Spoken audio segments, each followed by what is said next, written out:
3,000 1,00,000 کے مقابلے میں آئے۔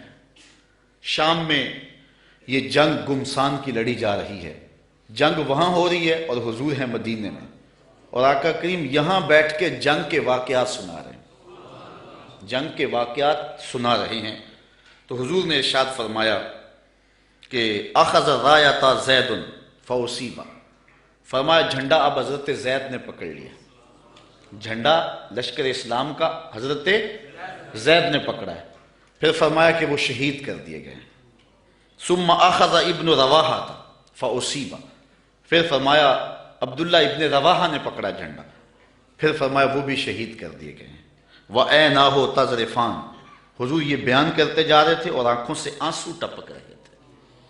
پھر اس کے بعد حضور نے فرمایا حتی اخذ رایۃ سیف من سیوف اللہ، یعنی خالد ابن الولید، فرمایا اب اللہ کی تلواروں میں سے ایک تلوار خالد بن ولید نے پکڑ لیا ہے۔ حتی فتح اللہ علیہم، یہاں تک کہ اللہ تعالیٰ نے ان کو فتح عطا فرما دی۔ بیٹھے مدینے میں ہیں، نظر کہاں ہے؟ جہاں موتا کی جنگ ہو رہی ہے، یہ شام کے علاقے میں واقعہ ہے۔ حضرت خالد بن ولید کے ہاتھ پر اللہ تعالیٰ نے اسلام کو فتح دی اور 3,000 مجاہدوں نے 1,00,000 کے دانت کٹے کر کے رکھ دیے۔ اور حضرت خالد بن ولید کو سیف اللہ اسی موقع پہ کہا گیا۔ آپ نے کافروں پر اس جنگ میں 8 تلواریں توڑی تھی۔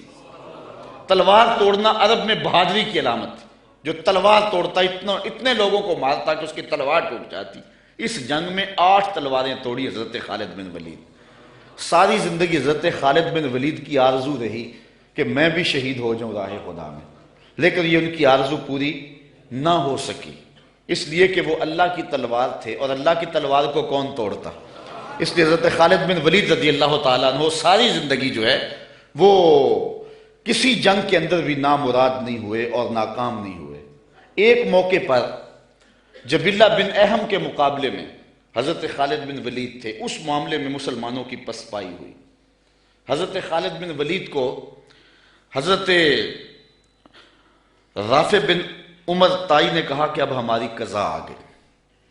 ان کا ایک افسر انہوں نے مارا اور انہوں نے یک بارگی حملہ کر دیا۔ مسلمانوں کی تعداد تھوڑی تھی۔ حضرت رافع بن عمر تائی نے کہا کہ اب ہماری موت آ گئی، اب ہماری قضا آ گئی۔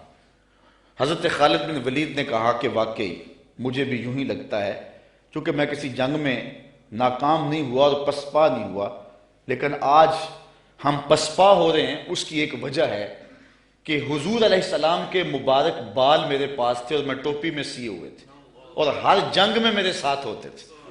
آج میں ٹوپی گھر بھول آیا ہوں، اور یہ مصیبت جو ہمارے اوپر پڑی ہے اس لیے کہ میرے پاس آج وہ حضور علیہ السلام کے معجز نما بال جو ہیں آج وہ موجود نہیں ہیں۔ لیکن بندہ مٹ نہ جائے آقا پہ تو وہ بندہ کیا ہے، بے خبر ہو جو غلاموں سے وہ آقا کیا ہے۔ دور طیبہ سے جب بھی میں تڑپا کبھی، ان کو حالات کی سب خبر ہو گئی۔ حضور حضرت ابو عبیدہ کو خواب میں ملے اور فرمایا خالد پہ مشکل بنی اور تم یہاں سو رہے ہو۔ وہ فوراً اٹھے اور اعلان کروا دیا، کہا جلدی تیار ہو جاؤ، حضرت خالد کی مدد کو پہنچنا ہے۔ راتوں رات لشکر تیار ہوا اور حضرت خالد بن ولید رضی اللہ تعالی عنہ کی مدد کے لیے لشکر چل پڑا۔ انہوں نے دیکھا کہ ایک نقاب پوش سوار ہے جو لشکر سے ہٹ کر کے چل رہا ہے۔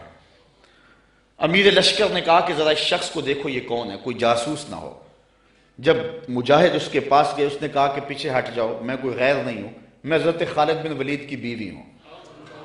جب حضرت ابو عبیدہ نے اعلان کروایا نا کہ تیار ہو جاؤ کہ خالد پہ مشکل آ گئی ہے، تو میں نے سوچا کہ اللہ کے شیر پہ کبھی مشکل آئی تو تھی نہیں، یہ کیا ہو گیا؟ تو میں نے غور کیا تو ان کی ٹوپی گھر رہ گئی تھی، تو میں نے ٹوپی لی، میں ان کو ٹوپی دینے جا رہی۔ لشکر کے ساتھ ساتھ حضرت خالد بن ولید کی اہلیہ بھی چلتی رہی۔ حضرت خالد بن ولید ادھر محاذ پہ ڈٹے ہوئے۔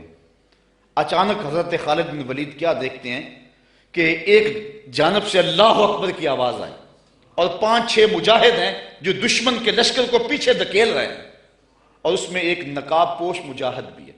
حضرت خالد بن ولید نے گھوڑے کو ایڑ لگائی اور جا کے اس کے قریب کھڑے ہو گئے، کہا جوان مجاہد تو کون ہے کہ لشکر کے جو ہے پشتے کاٹ رہا ہے؟